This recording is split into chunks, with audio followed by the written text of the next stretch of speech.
Hey guys, welcome to another amazingly exciting episode of Ask Away. So for those of you new to this or missed out on my last video, basically this is a way for me to answer the questions you may have for me. And you know, it can be about any topic. Obviously I'm very focused on video games and movies and things like that, but certainly you know, feel free to throw anything my way. And what I do each week, or hopefully each week, is you know, throw all the questions in a hat and pull out 9 or 10 questions at random and do my best to answer them and entertain you lovely people at the same time. So you know, I'm trying to make these a little bit more energetic, more exciting, trying to have some fun with this. But I think it's a good way for, you know, me to just interact with you guys and see what's going on in your world and share a bit of my world with you guys. So, you know, I got my trusty Sega mug here. I won't tell you what's in that because I don't want to be a bad example for you, but you know, it's not water. So anyway, let's begin this ultra exciting episode of Ask Away. Question number 1 is, ooh, that's a long one. It is from Blue Blur Coolness, and he basically says, hello, I'm very interested in the video game industry, particularly in story elements and writing. Knowing that your experience as a video game producer, I was wondering how linear and descriptive can a script be? I also wanted to know if an official quote-unquote character profile has to be made by a scriptwriter or anyone in charge of the story elements so fellow staff can construct the cast's appearance and select voice acting that's suitable for them. So that's definitely a multi-part question. Let's see if I can somewhat answer it in the pieces in the order of the pieces. So first one, I was wondering how linear descriptive can a script be? Well, you know, in my career, I've seen all types of scripts. I've seen super long, very detailed scripts, and I've seen simple, you know, just a few pages of dialogue and description text to get the gist of it, and we build from there. So it really depends, I think, on the scale and sort of your focus for the project. Is this a game that's going to be very heavy story? Is it going to have a heavy story? Is it going to be driven by story?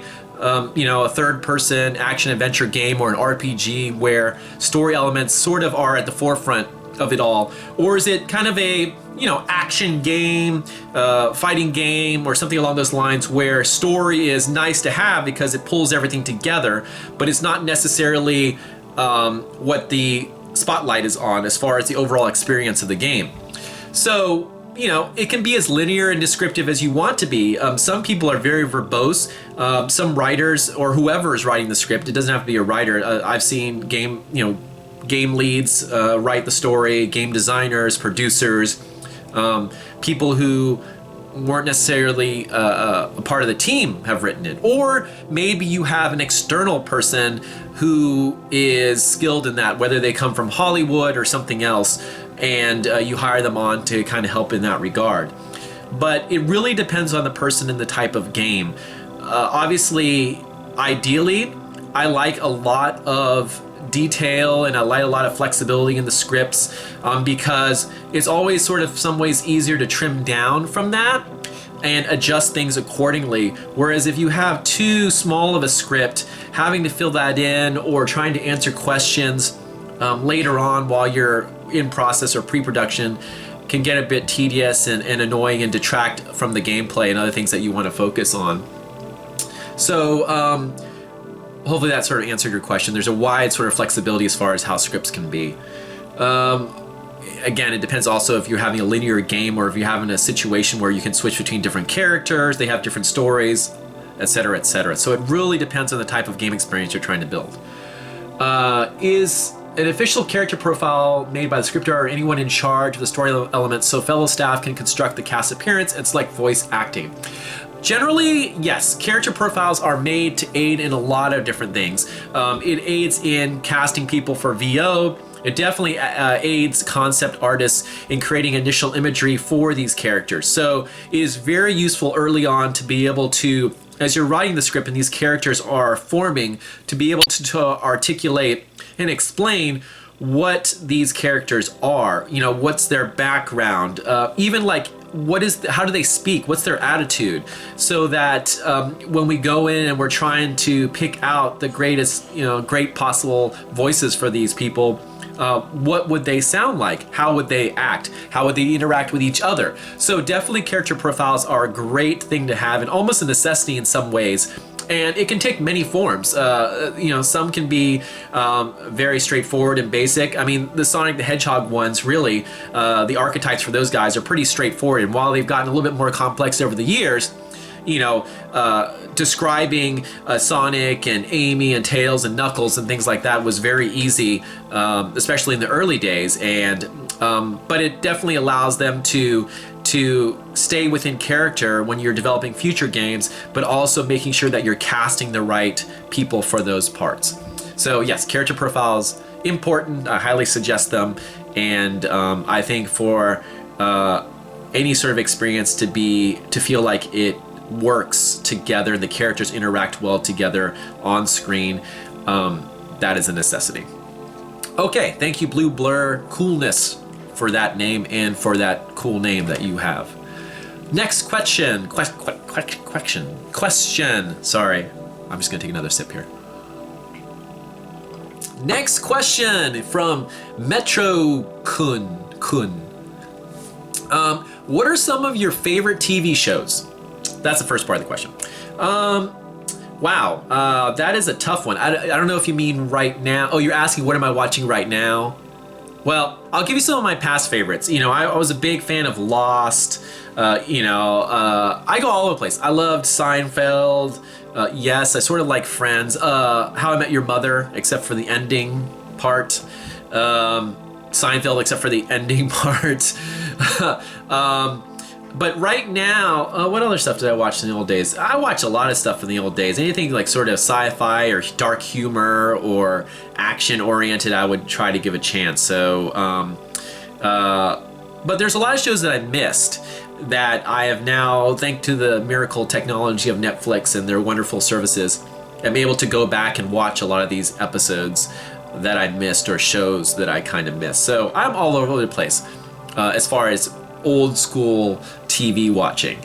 Now, what am I watching now? That's a little bit easier. I watch the superhero shows. So I watch The Flash, I watch Arrow, I watch Supergirl, and anything that's sort of kind of based off of comics too. I've been starting to watch Lucifer. I watch iZombie. I just started watching iZombie and I really enjoy that. I think it's a great show. I think it has a nice twist of dark humor in it, and I think the characters and just the actors are great in that. So I'm only probably halfway through season 1, so I still have a lot to catch up on before the end of season 2, which is coming up very soon.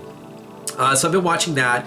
I'm looking forward to the finale of The Magicians. I don't know if you guys have seen the show or have watched it, any episodes, but The Magicians, it's on Sci-Fi. It's just great. It's based off a series of books. There's 3 books, I believe. I'm just reading the first one now, but the finale of season 1 is going to be today, which is April 11th, so Monday, April 11th, and I'm very excited to see where it ends. Basically, to sum it up, it's sort of like Harry Potter, but older kids and darker and a little bit more mature. So there's definitely blood and violence and sex and all this other stuff that more mature audiences kind of expect out of this stuff. But it is based around a school that helps teach magic or refine people's ability to perform magic. And it's a hidden away school, just like Hogwarts. And you meet these characters from various walks of life with different magical abilities. No one seems to use wands, so that's a big differentiator between Harry Potter and the Magicians, is that no one really in the Magicians uses wands. They use like sort of intricate like hand patterns and stuff that they learn as part of the spells and in school. So they have different classes, and there's an evil that shows up with a nice twist. it's connected to these collection of kind of children's books, which is very interesting. But I really like that series. It's kind of slow to begin with, but it quickly ramps up as you understand who the characters are and sort of what their relationships are. And there's a lot of interesting side stories. And, by this point in time, I'm really sort of super excited to see where they end season 1 and what things they are going to change. So that's a big one. If you get a chance to watch it, The Magicians is definitely one to check out. What else am I watching? I watch Scorpion, which is basically about a team of really smart people who help the government, basically. They're like the modern A-Team, but less usage of guns and more usage of their brains. So that's a pretty good one that I watch. What else am I watching? Obviously on Netflix, I just finished season 2 of Daredevil. Again, another comic book series.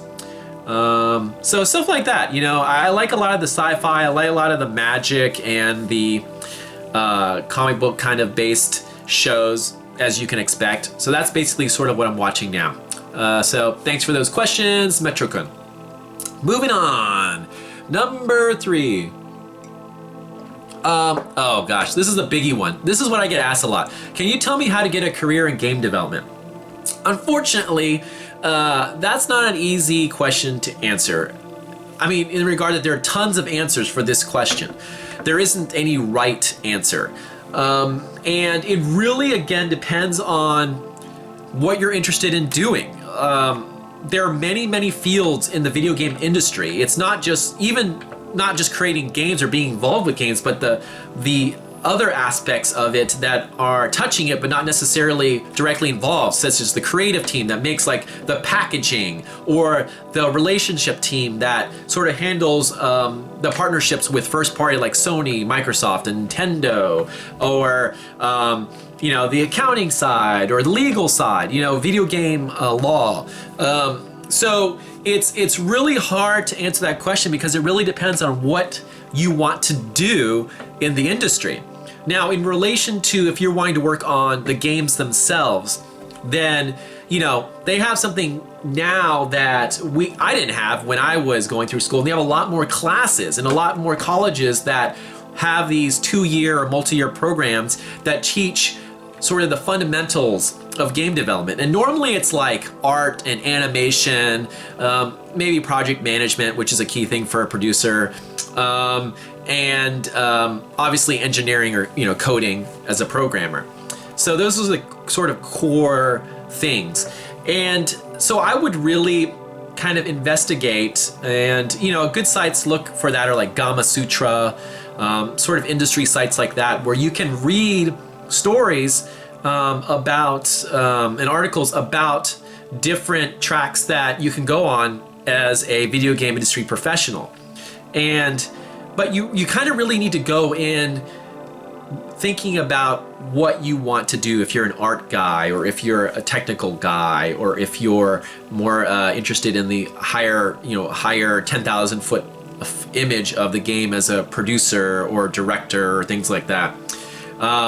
But to get in, if you're interested in being a producer or things like that, then I would say get in through QA. In most instances, I would say try to get a QA position, a quality assurance position, because they are so important to the release of games, and they have sort of front door access to what all is going on as a game is being made. They have the relationship with the team leads or the producer, and there's a lot of communication there. So you pick up a lot of knowledge about game development, what makes good games, sort of the harsh reality of how games get made, right? The seedy underbelly of it all. And there's such a wealth of knowledge. If you're willing to absorb it, you can pick it up. Yes, it can suck. I'll tell you, it can suck playing the same game over and over and over. And not even just the whole game, but a level or a section of a level repeatedly for hours and hours per day, for weeks, trying to find every single bug. It requires a certain type of personality who has patience and sort of the determination to make something better incrementally, right? But again, if you're willing, you can take on more responsibilities. You can learn. And as I've been involved with, at some points, I've been able to bring people over from QA who are interested in becoming producers and mentor them and teach them sort of the fundamentals of this track of game development. And there's lots of opportunities for that coming out of QA if you really, show that you're interested in that. There are a lot of people who do QA and they're perfectly happy with QA. That's their career. They move up that track. They become QA leads. They become QA managers, or they run an entire QA department, right? So that's a valid and important track just by itself. So there's definitely, if you're interested in that, there's a whole growth potential there. But there's also abilities to kind of leverage that insight and move on to other departments. Now, if you're doing art, then it's really key to establish a portfolio. Concept art, if you're going to be a concept artist, or if you're going to be a modeler, things like that, you need to really have a nice library of stuff that you've worked on. Even if it's non-original, but based off of some stuff, definitely work on that and build up a big portfolio. People are taking a lot of risks when they grab people fresh out of school.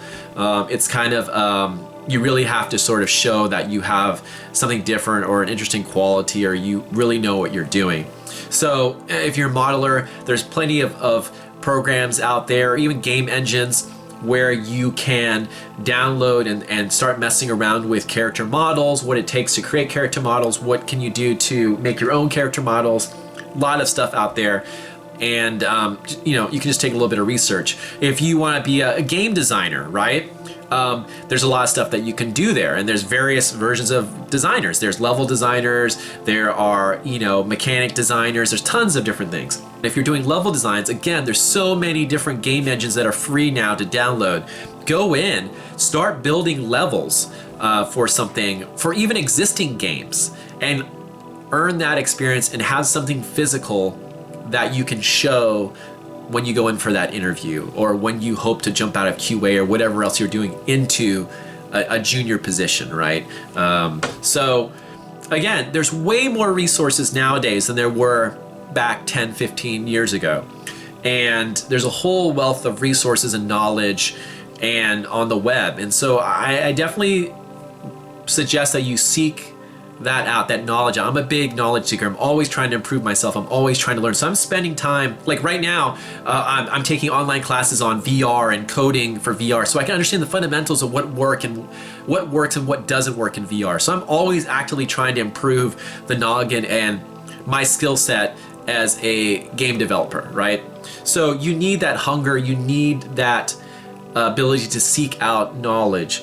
So do it, find out what you want to do, and start creating stuff, creating examples so that you can show off.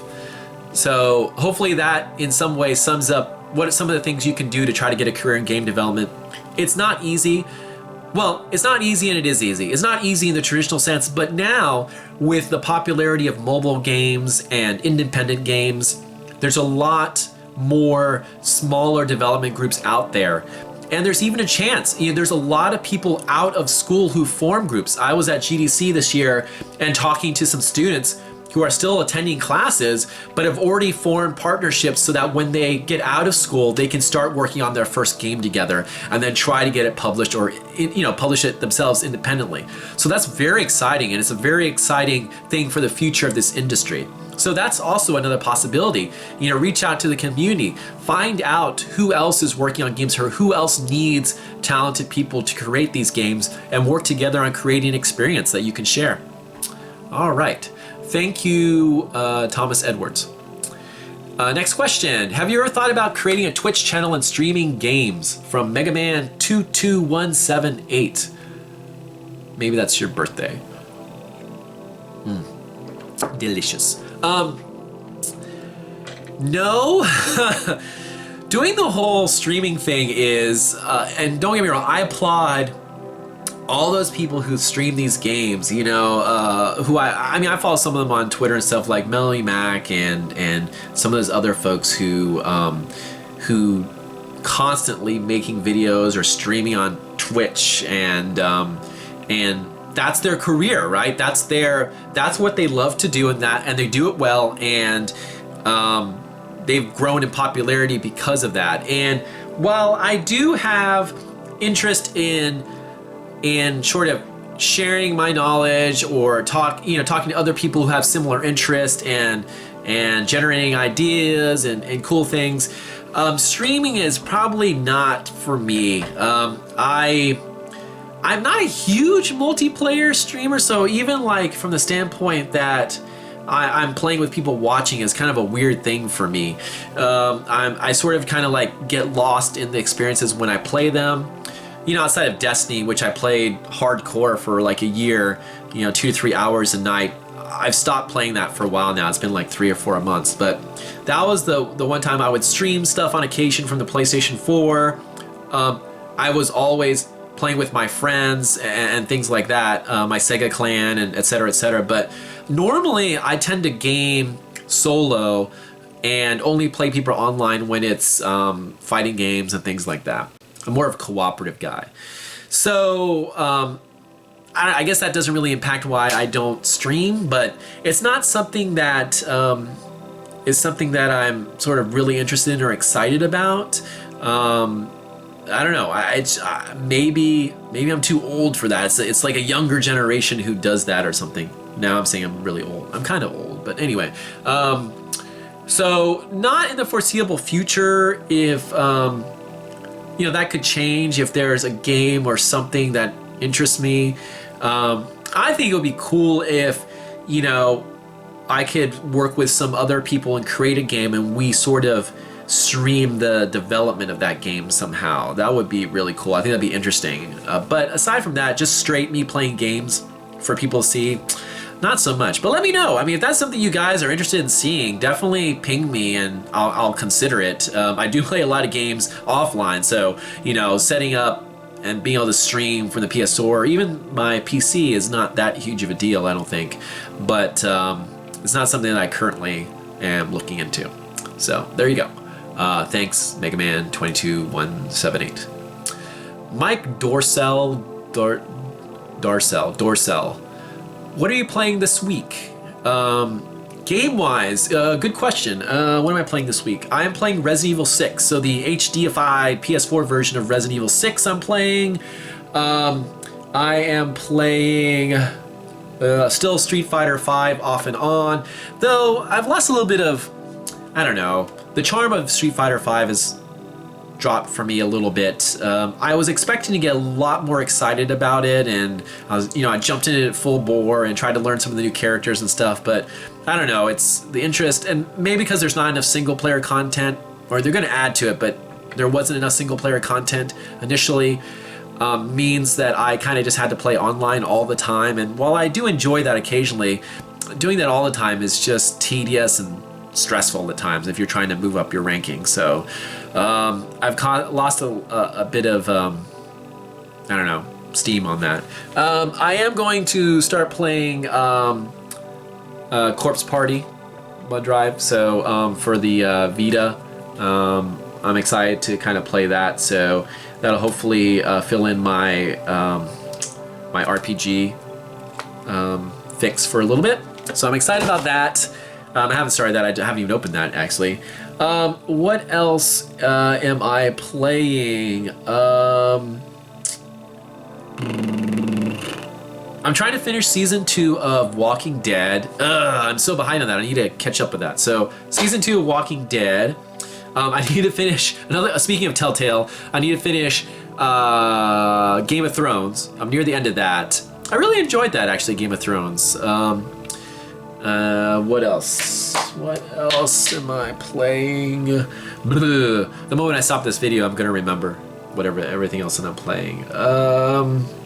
Gosh, I don't know. I guess that's it right now. That's on the top of my brain. So there you go. That's what I'm playing this week, Mike. From Momo Bobo. Did your Batman v Superman chat with Sega Nerds ever get released? I assume you mean the audio version, and yes, it just got released today. So if you want to listen to me sort of wax lyrical with the Sega Nerds guides about our thoughts on Batman v Superman, then definitely head over to the Sega Nerds website. I'll post a link to the podcast, the audio version of it, because we originally recorded video, but an audio version of that, I'll post a link in the show notes or this video notes so you guys can go to it. That was a lot of fun. Hopefully we can do it again, or I can do it again with them, because that was a blast. Just chit-chatting about the movie and the future of sort of the DC extended universe. Speaking of movies, let's see. Now from Greg H. Now that Batman v Superman has passed, well, I mean, it's still in theaters, so I mean, I guess it's passed for me because I've seen it multiple times and I'm probably not going to see it again. Though, I really want to see it in IMAX, damn it. But alas, I don't know if I'm going to have time for that. But anyway, regardless, now that it's passed, or at least passed for me, what other movies are you looking forward to this year? Good question. Well, obviously, the next one, Civil War, Captain America Civil War, that's a must-see. That looks awesome. And Suicide Squad. Suicide Squad is my number one sort of movie as far as excitement goes this year. I'm really excited to see that movie. I want to see Jared Leto, I forget what it is now, Leto, his interpretation of the Joker. And the new trailer that just got released yesterday by Warner Brothers, you see a little bit more glimpse of him, and he's got his own kind of spin on the Joker with a little bit of voice stuff that feels definitely kind of like Heath Ledger a little bit, but definitely his own unique spin on it. So I'm very, very excited. I love the Joker. So I'm very excited about Suicide Squad. I love sort of the twist on the standard superhero genre movie. So I hope that does really well for DC and Warner Brothers. I'm excited about what is the movie? The Harry Potter, non-Harry Potter Beasts and Where to Find Them. I can't remember what the first word is. There was a new trailer for that. Magical Beasts and Where to Find Them. That looks really good. And I love in the new trailer how they put a little bit of Harry Potterness into it. So they mention some of the characters from Harry Potter and some of the things like that. So they kind of are connecting the worlds now a little bit.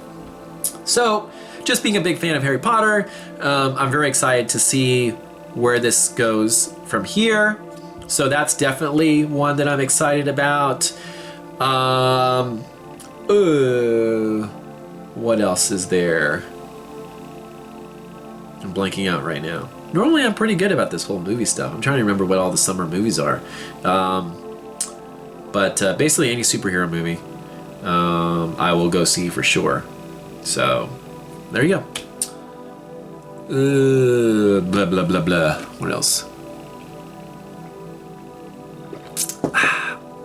You said in the last video, which I assume is my Ask Away volume 1. It's volumes now. No, episode 1. You said in your last video you really like the God of War series. I do. I love the God of War series. It is one of my mucho favorite top games. Plural. Which is your favorite title in the series? Oh, that's a tough one. Right off the cuff, I'd have to say God of War 2. I think that Jaffe and the team did an awesome job with God of War 1. It's a phenomenal game for the time, but I think that Cory Barlog took Jaffe's and team's sort of direction and was able to make sort of everything better. As you do with the first sequel, right? Almost every initial sequel, Street Fighter 2, Virtua Fighter 2, any of those games, Resident Evil 2, really takes what was established in the first game and just blows it out, blows it up, knocks it out of the park sort of thing. And I think that's what they did with God of War 2. God of War 2 is such a great experience.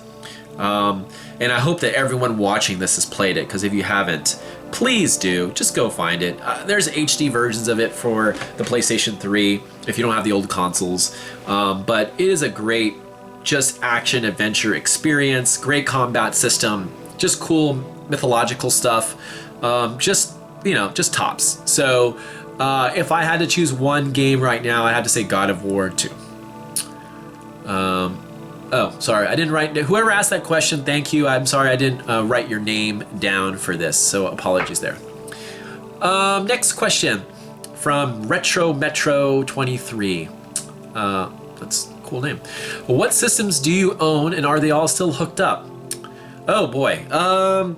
Let's see. I wish I had more systems because I've gotten rid of some of them, but I have.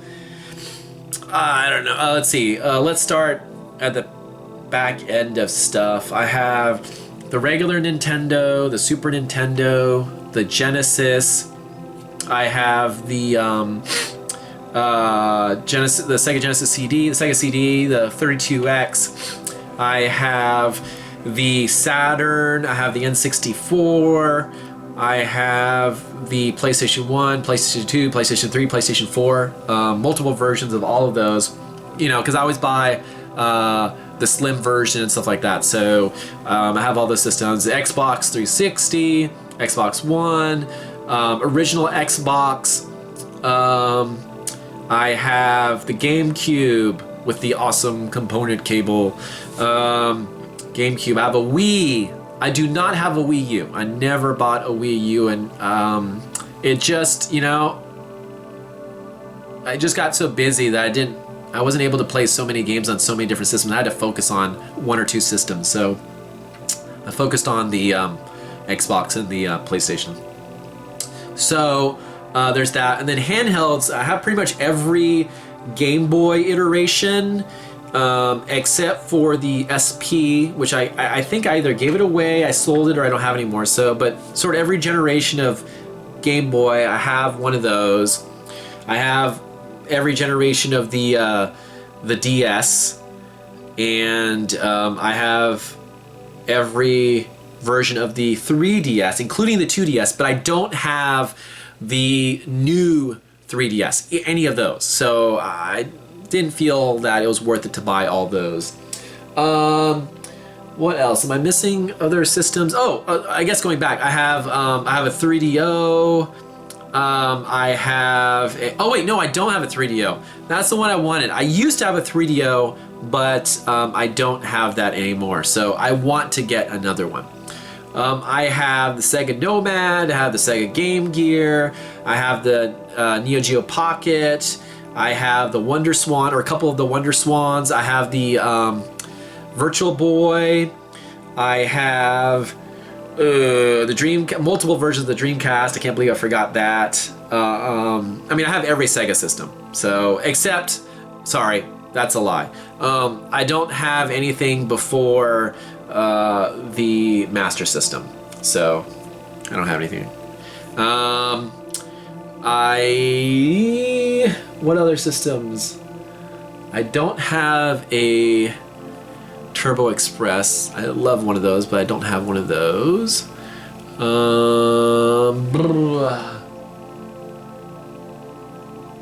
don't know. I have a lot of systems, so if I forgot any, sorry, systems, but I have a lot of them. A good chunk of them are still hooked up. A vast majority of them are hooked up, and I switch flop between them. I have a Retron 5 now that I use to play a lot of the games easier, sort of upstairs, because it has HDMI out, and I can just use that and just quickly plug in games that I want to play without having to dig out the old consoles.